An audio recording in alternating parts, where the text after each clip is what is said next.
There we are live. We are talking all about the intersection of people and process, how people and process, when you start to get some things right, you can actually grow your business. Some of the mistakes along the way. Experience share. We're getting real today with Ankur Agarwal. Hi, everyone. I'm Bill Gallagher, scaling coach, host of the Scaling Up Business podcast. We are live today with Ankur Agarwal. And this is another one of our Getting Real episodes where we hear the stories and experience of CEOs and entrepreneurs in growing their businesses. Our Getting Real shows are sponsored by the Entrepreneurs Organization chapters of the Bay Area. EO is how they're known normally. Our 3 EO chapters in the Bay Area are part of a member-led organization, a peer organization of entrepreneurs around the world, over 15,000 now, but 3 chapters in the Bay Area serving the major geographic areas of the Bay Area, where entrepreneurs can come together, learn and grow together, develop their businesses, support each other in the very unique challenges that that they have. So we're very proud to be sponsored by the EO organization. I've been a member of that organization for over 21 years now.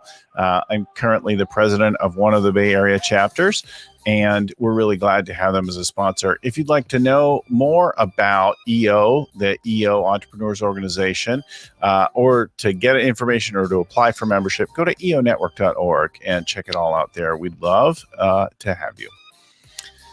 So I'm going to turn now to Ankur. Ankur, welcome to the show. Thanks, Bill. Thank you so much. Happy to be here.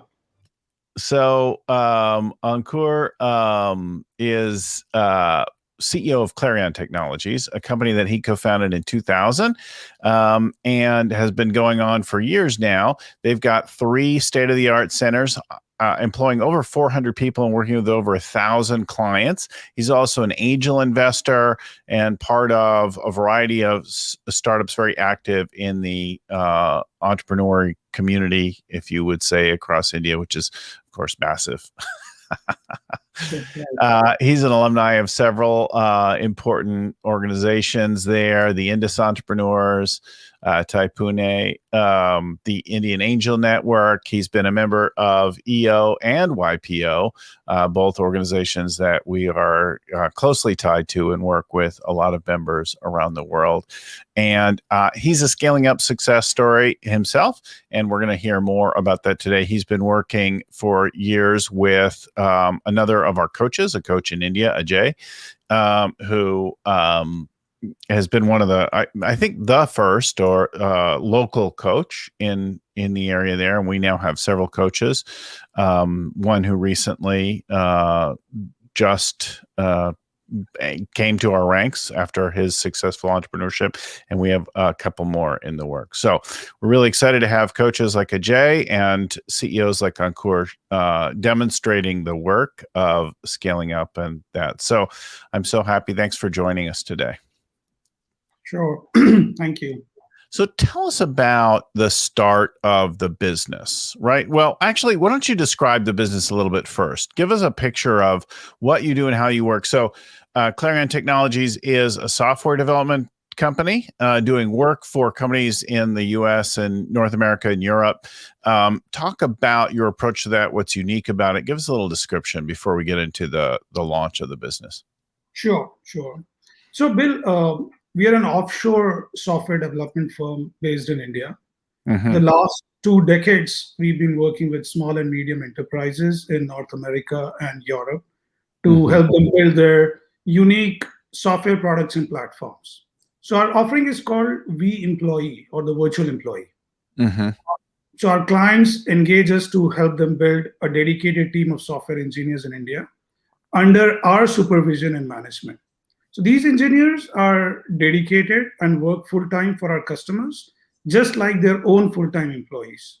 And apart from software engineers, the vEmployee model gives our customers access to highly experienced project managers, scrum masters, software architects, database experts, quality auditors, and an array of highly mature software development processes and best practices, which have been audited at CMMI Level 3 Agile, which is a certification by the Software Engineering Institute at Carnegie Mellon University.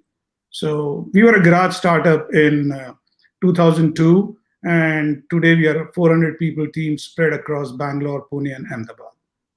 Yeah. So, so you've got this virtual employee team. You put together a small team of dedicated. So if I'm working with you, I'm a scaling up company in the US or Europe, and I am working with you. I have a dedicated team that I work with regularly. You're employing them and managing them over there, and they're using your framework and practice and things like that. So I know the way they're working makes a lot of sense, and I develop a relationship with my team there. Yes, that's right. That's right. Yeah. So that's a little different, right, than somebody who just says, I'll do your project for you, and you have no idea who's working on it. And there's not clear continuity and that kind of thing. Yeah, correct. I think 80% of the companies work on that model. We don't. We build dedicated teams. That's our USP. Yeah. So it's really great because many of us have need for not just a one-time development, but then, of course, the ongoing development, the maintenance, the support of whatever technology that we bring to bear to our business, whether we're a really core tech-facing company or we are a more traditional company who's added a piece of technology to complement what we do in both cases, right? Correct. Yeah. So most of our customers are long-term. I mean, we have few customers at least who've been with us for more than 10 years. That's the nature of technology. Once you're in it, you keep improving and user expectations keep changing and it keeps going. So yeah. What I liked about your firm, a couple of things. I mean, one, you're one of us, right? EO, YPO member, and a scaling up a client. So you've been doing the work and applying the process, and you're putting the best things. But let's get real now. Talk to us about the development of the business in the beginning, right? Tell us the story of the creation of the company, how it didn't go well at first, the kinds of things. Like, take us through some of that. I think that's the fun, useful part. Sure. I mean, we are almost a 2-decade-old company, so and I'll be honest with you, Bill. So when I started, my first venture failed, and but since your audience is all entrepreneurs, let me share what happened. I'm sure it will resonate with them because most lessons, right? Yeah. Yeah, most entrepreneurs fail at least once before they really become successful. For sure. So I started my first business in 2000, as you rightly pointed out in the beginning, after quitting a well-paying job with one of the best tech companies in India. In less than 2 years, we went bust. Our initial round of funding came from the classic 3 Fs, the friends, family, and fools. Well, only in this case, the fools were me and my wife. So when we realized that we were... I know that one well, having funded some of my own projects that didn't go well. I know. So when we realized we were deep in shit, we wound up and started looking for a job. Yeah. And if you remember 2002... Now, when you started in 2000, was it the same business idea, or was the business idea different? No, that was a completely different business. We pivoted, and I'll tell you why. So we started looking for a job, and in 2002, there were no jobs in the tech industry. And my wife and I were completely broke. We had no money. I had two tech businesses that we shut down in 2002 because I'm like, there's no work right now. Let's just close it for a while. There was no money. There were no investors. I mean, the investors just ran away. They vanished. Yes. 2002, like that. We were in a bad situation. We didn't even have enough money to buy food every day. I mean, we were as close to becoming homeless as anybody can be. And on top of that, we had loans we had taken from friends and family. So in a desperate attempt to make some money, we started taking small gigs here and there because coding was the only thing we knew professionally at that time. Thankfully, one gig led to another and then another. And soon we had a pipeline of orders that we had to hire people to help us, and then more and then more. And in just 5 years, by 2007, we were a $5 million revenue company. After that, so here's the thing. Hang on. Let's underscore this. So there you are. You're trying to start some other business, and you and your wife, right? Correct. And you're failing. Yes. But you start taking little jobs from people just to pay some bills, to pay your rent, to get some food in your belly. And that actually starts to grow, doing work for other people. So when people say, did you have a grand plan when you started off? I said, no, we were pushed by destiny, and then we were just at the right place at the right time, and things happened. So then that starts to build, then you start adding people, right? What, did you have any big breaks at that point, or was it just a steady kind of increase? It was pretty steady. So we never had one big customer. Yeah. And we also consciously chose that. Having seen failure, we were like so scared of failure. We did not want to depend on one big customer. The big thing. We always made sure that one customer was never more than 20% of our revenue. Yeah, I know that one well. Having seen that a few times. Okay, good. And so then you're going along, and now where do you start to hit the wall? Where do you start to encounter some difficulties in the growth? Oh, well, see, we grew extremely well till the internet wave lasted. That was till 2008 and 2009. Yeah. Then after the financial crisis, the whole software industry went down. So our growth used to be 50%, 80%, 100% year on year.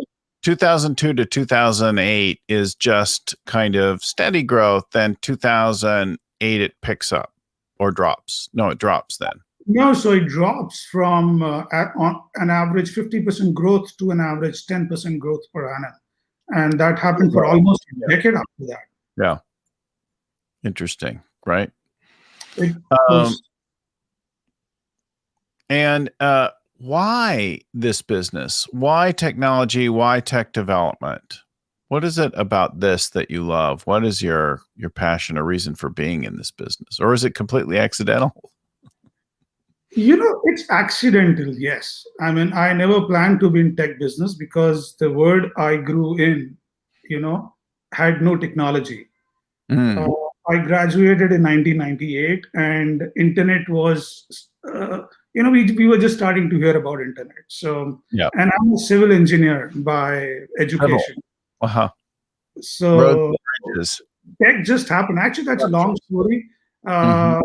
But I was pushed in college to join a tech company, and that's how I started my tech career. So it was purely coincidental. Then if that's the case, then clearly you came to love something. So what is it that you came to love about the business? What have you learned to appreciate, and why have you discovered? Well, that's a good question. So when I joined a company called Infosys, which is a large tech software IT services company in India. When I joined, they put me through a 6 months training. And that was my first real exposure to professional software development. I mean, I'd been using computers before, but not like that. And I really liked, because it was all logic, it was all dreaming, it was, you visualize things. If I was a civil engineer, and if I stayed in construction, from visualization to completion is an average 5 years. In software, I can do it in 3 months. Maybe 6 months. And I love the speed at which things worked here. And I think the other thing that worked in my favor was I was a voracious reader. So while I was with Infosys, and Infosys had a great library, my best friend in Infi was the librarian. And I spent all the time in library. I read up on all the technologies. And actually, that's where my first idea came, because when I started exploring technology, I hit upon an idea which was unexplored in India, and I quit my job and started a tech company. And I don't know. I love programming. I still would love to go back to programming after I retire. Interesting. Yeah. So you saw that you could build that it made sense. It was logical, and you could build things in a shorter amount of time frame than you could in civil engineering. Correct. Yeah. Yeah. It's Actually, there interesting. are a lot of things. Yeah, but I think this would be some of the top ones. Yeah. I worked briefly in civil engineering, and it was really satisfying. You know, if you did a road or a building or something, and then when you finally saw it erected, you're like, "Oh, I designed that, or I worked on that." Right. Yeah, that's Very- that's the real satisfaction when you see what you built in the end product in action. yeah, it's funny. I went to look at Google Maps. I don't know, sometime last year to look at a project that I worked on many, many years ago. And I'm like, oh, it's gone. They like tore it all up. It's gone. It's been replaced by a housing development. Right. Oh, so okay, so let's talk about some of the experiences along the way. Along the way, you start to discover some problems with process and with people. Which should we tackle first? Uh, both are equally important. Yes. Uh, Let's talk about the people then, since that follows naturally in our way of thinking and some of our work. What did you discover about the people that you brought in? How you were recruiting people? Who didn't work out? Tell us some of the experience there, and then the mistakes, and then what you began to get right. Sure. See, we are essentially in people business, right? Our business is only as good as the quality of people who work for us. Yeah. And as we started to grow, I realized the need of a structured method of consistently hiring A players. In the early years, we tried the traditional methods of tests and interviews, but we quickly realized that a candidate's interviewing skills had no correlation with their performance on the job. That's a Many, powerful insight. So you hired people who sounded great and then failed miserably in their jobs. absolutely, a lot of them actually, not few, a A lot of them. lot. Yeah. So many people who looked great on resume and did extremely well in tests and interviews just could not meet our standard of performance when we hired them. Yes. But fortunately, I came across the work of Lou Adler. You might have heard of him, who wrote the book called Power Hiring. Mhm. So Lou's a very well-respected guy in the executive search industry, and his main argument was the biggest indicator of a candidate's performance on the job is their performance in their previous job. So let me rephrase that. If a candidate has been a consistent performer in the past, he will very likely perform well in a similar or equivalent next job. And he gives a method to ascertain the real performance of candidates in the interview. But Lou's method is wonderful, and we followed it for many years and with a lot of success. However, it was not scalable. I could not train all our hiring managers in his technique. But thankfully, a few years ago, I attended Vern Harnish's workshop in Kathmandu, and he introduced us to top grading. Mhm. It's very similar to power hiring, basically the same concept, but the process is so much simpler. I'd say less academic and more practical. So now all our hiring managers are trained in top grading, and we are able to consistently hire, and notice the word consistently, hire top performers from the market. Our competitors wonder how we managed to grow every single year in the last 19 years. And it's really simple. If you have great people, you don't lose customers. So if you add even a few more, your business can only go up.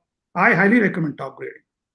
Yeah, I think there's so much emphasis on getting new customers, and getting new customers is nice. It's exciting. I get excited when we start working with a new team, but hanging on to customers, being able to help them and exceed their expectations leads to referrals, right? Leads to retention, is far less expensive than always All right. finding new customers, right? Yeah, we And, get a and then lot of taking it customers beyond from, your reputation.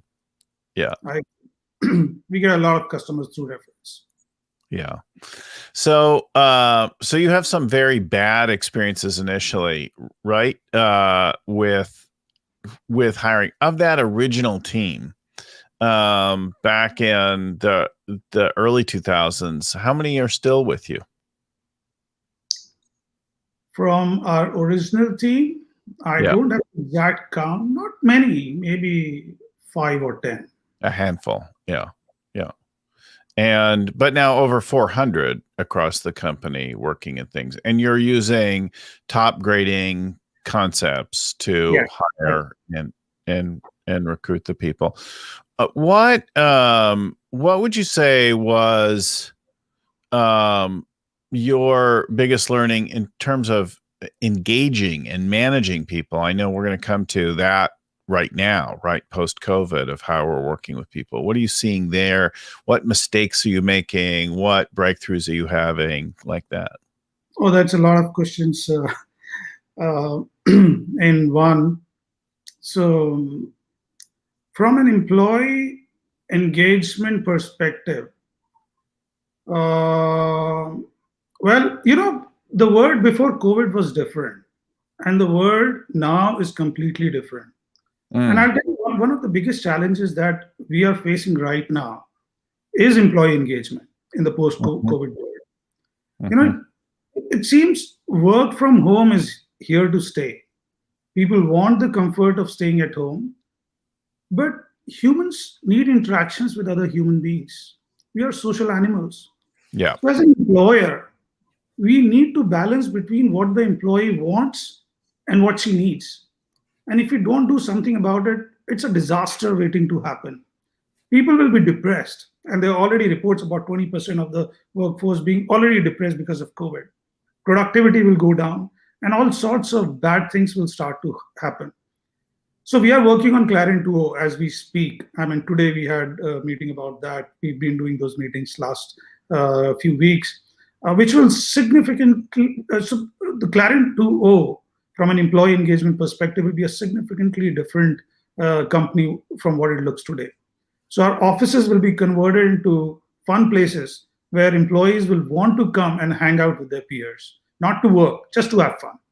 So they will continue to work from home if they want to, and they can work from office if they want to.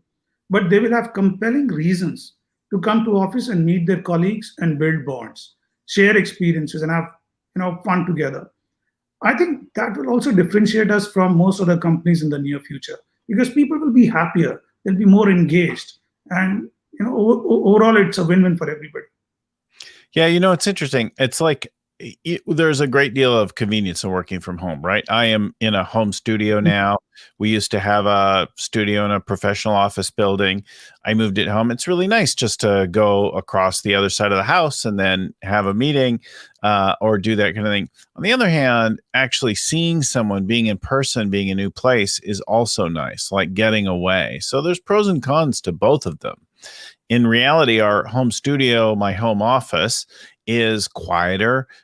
It's better for focused work, right? But it lacks that stimulation, that engagement, the thinking, the connection, the brainstorming that we get. But I have a really comfortable chair over on the other side of the office there, and I can sit there and work on my laptop, or I can sit here and record something, or I've got big huge monitors here for video editing or whatever we're going to do, right? So we've got a mixture of options for the different kinds of work that we do. And if you do a variety of things, that makes a lot of sense, doesn't it? Yeah, but Bill, you have to understand that you and I are different from the majority of the population in India. Well, A lot of people in India live in traditional families, yeah, joint families. People yeah. don't have space of They don't their have private own. space. Yeah, yeah, Yeah. So yeah. there are a lot of other issues. Plus, when you're at home, you have to forcibly do home chores, also, which takes up a lot of your time. So different people have different That's issues. true even in North America and Europe, where I've been working with CEOs and business leaders, and in the middle of a Zoom session or whatever, the kids come and run and jump on them or tug on their shoulder and say, "Hey, help me with this or that," and they're like, "Hey, I'm in a meeting right now," right? We've seen BBC journalists having kids come into the room while they're trying to look like they're in a studio. So Yeah, it's I know there's so many jokes kids are around that, which is grown. I have private space. That's not true of everyone. not true. You're right. Yeah, Yeah. that's a big one. So talk about the evolution then of your processes. In the beginning, you try to do everything. Tell us of what it was like in the beginning with you trying to cover everything. Share some stories from that time. Okay. So, in our initial years, when we were riding the internet wave, our biggest challenge was managing growth. Yeah. We were growing so fast. We were growing faster than our experience could handle. We were adding a lot of new customers and as many new employees to service those customers. And we were also losing many customers because they were not happy with our service or quality. At that time, it didn't matter because we were riding the internet wave, you know, um, and customers came easily. But I realized that the success of our accounts was purely based on the quality of people assigned to those accounts. Now, we are in people business, like I said. While we took all possible care to hire the best talent, there would still be misses here and there. And that was costing us a lot of money in lost business and missed opportunities. So, fortunately, I came across another book. I'm a voracious reader, a book called The E-Myth by Michael Gerber. Mm-hmm. I remember listening to his audiobook on my New York to Mumbai flight sometime in the mid 2000, I think around 2005. And that completely changed the way I looked at business. The book, I'm sure you know about it, Oh, essentially yeah. is about why small businesses fail and how processes can help them scale up. So, after that flight, I stopped all lead generation activities. We paused all our AdWord campaigns, and I spent almost a year crafting out detailed processes for every aspect of our business. I wrote SOPs, guidelines, and instructions to do things exactly as I would have done them myself. I think that was also one of our biggest breakthroughs, that as it allowed me to multiply myself, as I would like to say, in the business, and scaling up was very easy once people knew what to do and everything was in the playbook. Yeah. So you started working on identifying the processes and things like that. What does that look like, your process identification refinement today? What do you do now? So now, of course, it's an ongoing process, and we are a CMMI level 3 company. So it's improving processes is part of the process, right? So regularly you look at processes, so we have this classic start, stop, continue process, which we do, which Vern talks about. Yep. Yep. We do it all the time with people. They're like, Yeah, why so are we doing this again? Oh, I'm like, you're going to be doing this till you die. exactly. It's an ongoing process. And so, of course, once those processes were laid out, then, of course, what we have now is completely different from what we had in 2005, but it evolved. But because we had the base, it was easier to evolve. Mm-hmm. Interesting. So you start in the beginning, you start working with your wife in the beginning, right? How did that go? Talk about the working relationship. Many of us work with our spouses. I did for many years. How did that go? How's that evolved? What are you guys doing today? you know, a lot of people ask me that question, and they are intrigued and surprised and even shocked that I have spent practically 24 by 7 last 20 years with my wife, at home and in business. Um, well, you know, so I'm grateful. Let me say this tactfully. I'm grateful to have an excellent partner who helped me build this business. I'm pretty sure that I could not have done it without her. She happened to be my wife, but she was not just my wife. We were both classmates in engineering college, and we were friends. And both of us had passion to become entrepreneurs. Mm, And that's actually the thread that connected us in the beginning. We were mm, friends, and then we got married. And the mm, reason I'm emphasizing that is I'm not promoting your spouse to be your business partner. What mm, I'm saying is a good business partner can really increase your chances of success. mm, Two minds are better than one. And mm, when two minds think very differently, it works wonders. Mm, It helps you see every problem, every challenge, every decision with a 360 degrees view. And you mm, end up making fewer mistakes. mm, Plus, you have more bandwidth to try more things. mm. I love that. I particularly hear and appreciate the respecting differences of perspective, different opinion. You look at the world from slightly different places. Even if you have some very similar points of view, you will see and emphasize different things. And if you can embrace, appreciate that other perspective, wow, there's a lot of value in that. Too often we end up arguing for supremacy on something rather than appreciating the Absolutely. different Absolutely. perspective. So, another thing I've realized is we all have different personality types. Nobody can have all the personality types, right? So there's always a dominant. For example, I'm a thinker, I'm a creative kind of person, while Mm, my wife Swati, she is very analytical, she is very critical, right? mm, If I was to run the business alone, I would probably have failed because I'm an ideas guy. I only think ideas. She's the one who questions me on all those ideas, and then we come to the middle path, which is practical. And mhm. I highly so when I invest in businesses, this is one of my biggest concerns. If you don't have a co-founder, that's number one criteria I will not invest. If your co-founder is like you, that's another criteria I will not invest. You can be friends, but you cannot be like each other. You have to be opposite each other. Yeah. Yeah. Uh, what is your superpower? What are you great at then? So my superpower is to create, to Mm-hmm. manifest. I Mm-hmm. believe that's the superpower of all entrepreneurs. Mm. Healers heal. Doctor Strange has the power of levitation. Loki can change shape at will. Spider-Man can shoot webs out of his hands. We entrepreneurs envision the future and manifest it. But so being an entrepreneur was my deepest desire, and that was my plan, and I manifested that.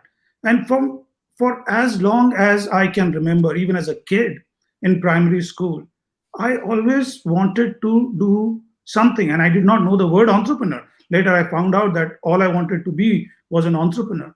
And entrepreneurs manifest every day, every month, every year. That's our greatest superpower, which differentiates us from the vast majority of people in the world, who I'm sure they have their own superpowers. I mean, I'm not saying in that way, but that's my superpower, and I believe that's the superpower of every entrepreneur. They may have more.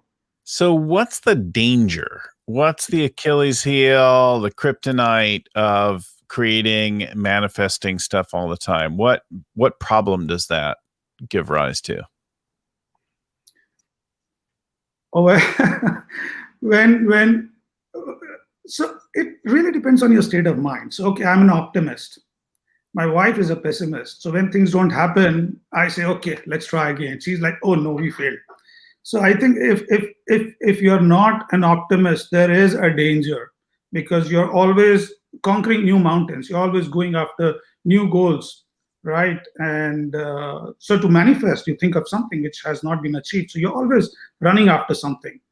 And the other aspect of it, which probably at a later age people realize, is that you've been running. You never realize that you have already achieved where you wanted to be, and there is a time to stop. Mm-hmm. That's Interesting. another way. So, what do you do when you stop? What are you doing to take care of yourself? What is your recharge, recreation? What's your hobby or like that? What do you do for fun? So it's interesting you asked that because for so many years I thought my business was my hobby, and Mm, if you asked me a few years ago, I would say yes, my business, and I really enjoy my business. I really love solving the problems. I really love the challenges in the business. But you know, but not many people know that I'm a motorcycling enthusiast. I've mm, been riding a motorcycle since I was 9 years old. I've done trips in the Himalayas during college days. I owned a Royal Enfield in the past, and recently I got myself the beautiful Triumph Rocket 3. So, Bill, I've realized the importance of having a passion outside of work. And I realized it a little late, but I've thankfully realized there was a gap in my motorcycling for many years.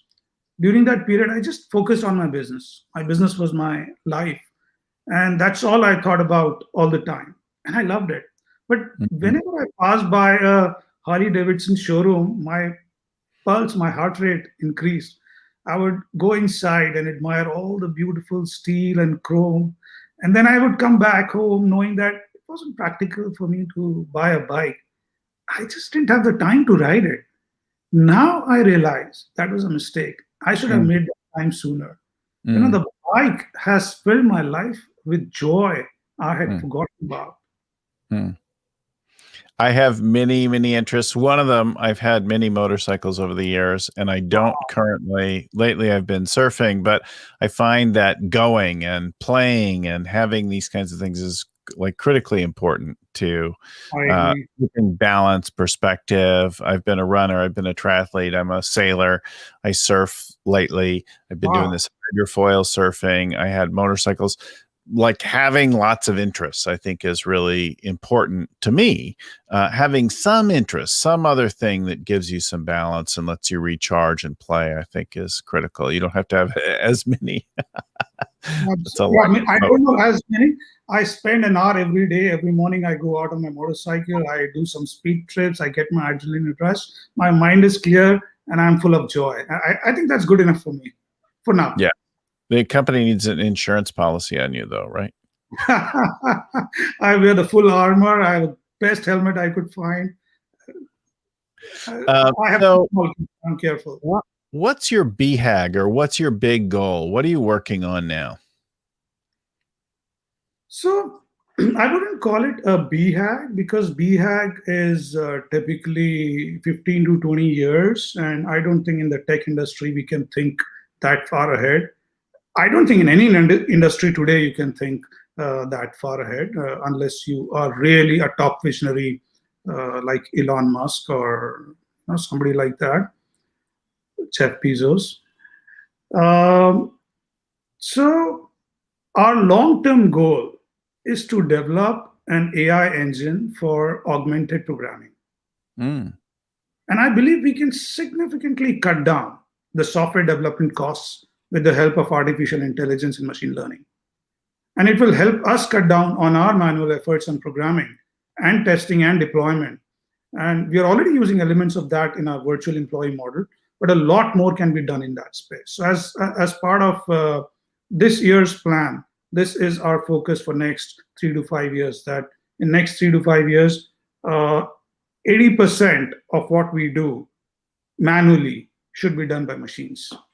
interesting. So you're working right now on AI augmentation for the development process. Mhm. And that's your big focus. Interesting. And what do you feel like is your gap? What's your weakness? Where are you adding support, coaching, consultants? Like, what's the gap for you and your business now? Well, if I'm a I like to fix things. If I knew of a gap so clearly, like you're asking, I would have fixed it. Or I would have been working on fixing it. Mhm. So let me think. What is a gap in the business right now? Well, what kind of people or things are you hiring? What resources are you gathering? You maybe have already identified it. You're working on it, but Nothing much really. I mean, we are clear about what we are doing. We are clear Mhm. about what we'll do for next 5 years, Mhm. how we will achieve there. We have a plan in place. So I don't have an obvious big gap right now that comes to my mind. This is the thing that I'm asking our clients all the time. And I certainly am thinking about myself, like against my long term, against my BHAG, against my 5 year vision, there are certain things I don't yet know how to do. And I'm looking for resources in that. I'm looking for people in media, in branding, in IP development and things like that. So I've been working with folks and finding better and better resources to do things like that because that's the gap for us. And I'm Mhm. always looking working with our client, like what is it against this BHAG or vivid vision that you have? What is the skill that you've got to develop to go from here to there that you don't have currently? And I think you spoke to it a little bit, like it's developing AI work and probably having AI resources. And, so AI is dependent on often on large data sets, on specific capabilities and skills in working with them. It produces weird outcomes until you get it worked out right. Like, so there's work to do in that, I'm sure, for you. Right. So see, if you ask me the obvious things that are there, the gaps, for example, one of the things that we're working on, I would like to solve that problem is how do you reduce the dependency of people interviews? Can we build some kind of automated mechanism to filter out people so that we don't end up doing top grading interviews for too many people? That's a problem we've already identified, we are working on. So in the business, there are things, but nothing significant I can think of. Yeah. If you were going to give your younger self some advice, what would you say? Okay. Yeah, I could give some advice for sure. So, Bill, I never used to hire people older than me in my business. I don't know what my fear was. Maybe I was, maybe it was a self-confidence issue, or maybe I was afraid that they will come and try to teach me, or maybe they will not listen to me.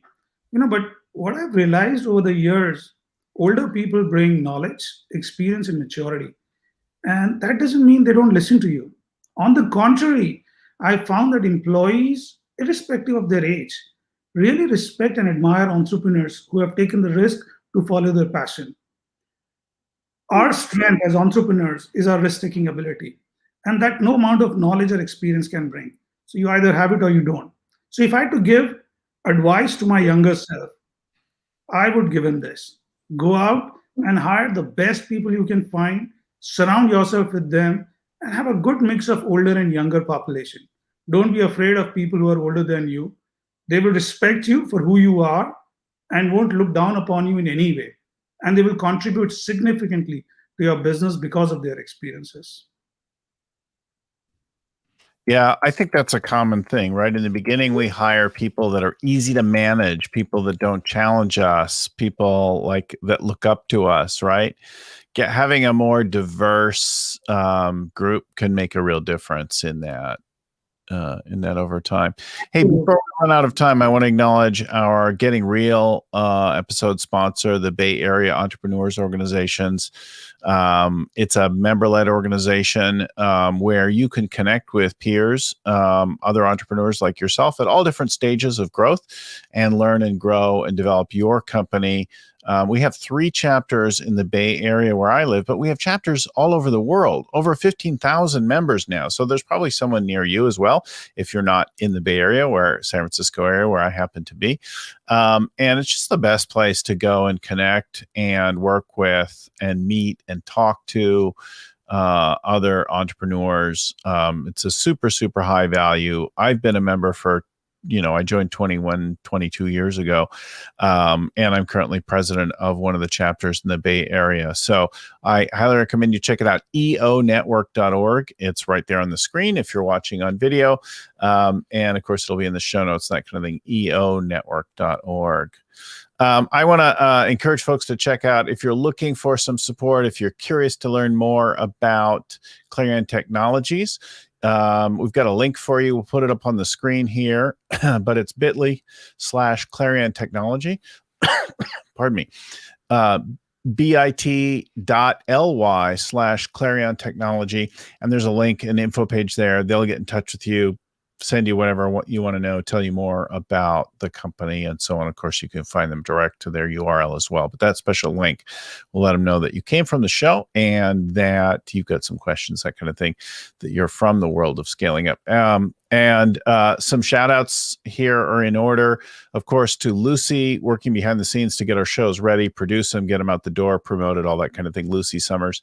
And to your coach, Ankur, Ajay, in the area, who's been your scaling up coach, who's great. And our coaches are super collaborative. I love being part of our coaching community and the things and the clients and the ideas and things that we share with each other, all of the stories. So shout out to him. Shout out to the creator of our whole framework and so on, Vern Harnish, who created initially the Rockefeller Habits that then has grown into Scaling Up, my mentor, Vern Harnish. And then to the folks at Popfly Productions, who get our show out the door every week, Albie Burge, who edits all the audio, Ayn Kodina, who writes up our show notes, and Tim McGowan, who proofreads everything. I want to thank everyone for watching, for listening. We'll talk to you again next time. In the meantime, keep scaling up.